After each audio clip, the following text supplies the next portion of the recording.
এ সময়? কেন?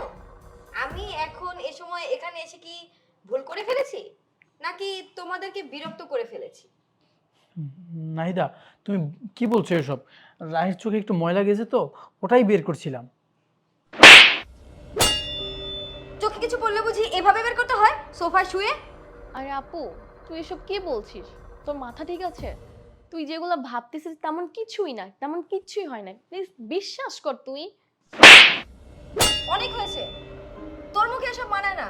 যে কিনা নিজের বোনকে দিনের পর দিন ঘুমের ওষুধ খাইয়ে ঘুম পাড়িয়ে রেখে তার হাজবেন্ডের সাথে শুয়ে থাকে, ছি! তোর মুখে না এসব কথা মানায় না। তুই বোন নামের কলঙ্ক, বুঝছিস? তোকে কতটা ভালোবেসে বিশ্বাস করে আমি আমার ঘরে রেখেছিলাম, আমার সাথে রেখেছিলাম, আর তুই কি না আমার ঘরে থেকে আমার ঘর ভাঙতে চাচ্ছিস? ছি! আর এদিকে দেখ, আমি কতটা বোকা। দিনের পর দিন আমি তোদেরকে বিশ্বাস করে নিজেকে ঠকিয়েছি। তোদের এই কুকর্মের কথা আমার কানে অনেক আগে আসছিল, কিন্তু জানিস আমি বিশ্বাস করিনি।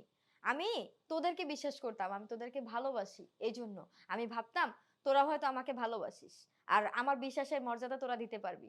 কিন্তু আসলে না, তোরা সেই বিশ্বাসের যোগ্যই না।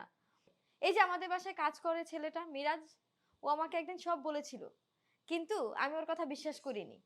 আমি উল্টো ওকে অনেক কথা শুনিয়ে দিয়েছি। আমি ভেবেছিলাম ও আমাকে মিথ্যা বলছে। বাসায় সামান্য কাজের ছেলে মিরাজ,